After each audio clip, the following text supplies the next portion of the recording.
দেখেন, আমরা কিন্তু দুনিয়াতে সারা জীবন থাকবো না। এটা কত সাল? 2025 সাল না? এটা 2025 সাল।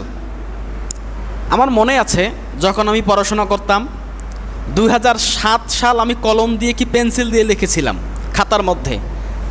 স্যারকে তো দিতে হবে লেখাটা, হাতের লেখা দিয়েছিল, লিখতাম 2007 সাল। আমার মনে আছে। এই 7 সাল থেকে আজকে 2025 সাল, তাই না? তাহলে প্রায় 18 বছর। 18 বছর অতিক্রম করে আমি হাবিব আজকে এই জায়গায়। যখন 2050 সাল লিখবো, হয়তো বা চোখের মধ্যে একটা চশমা লাগাতে হবে, দেখতে পারছি কি দেখতেছি না, হ্যাঁ এরকম না?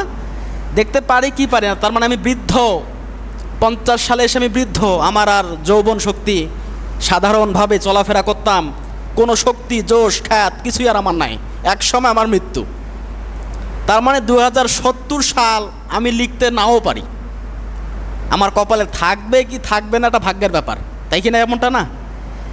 আপনার প্রজন্ম, আমার জেনারেশন, ছেলে মেয়ে, তারা 70 সাল লিখবে, 2070 সাল। চিন্তা করে একবার দেখেন যে 2070 সালে আপনি আর আমি নাই, আপনি আর আমি ছাড়া দুনিয়া।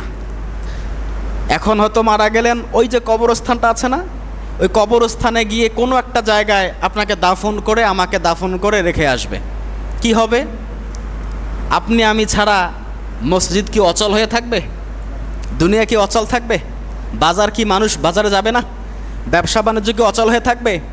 কোনো কিছুই থেমে থাকবে না। আপনার স্ত্রী, আপনার ছেলে, আপনার মেয়ে, আপনার মা বাবা কান্না করবে আপনার জন্য, মায়া কান্না করবে, কয়েকদিন কান্না করবে, তারা আবার ঠিকই তাদের মতো আবার জীবন শুরু করে দিবে। আপনি আমি ছাড়া দুনিয়ার কোনো কাজ আটকিয়ে থাকবে না।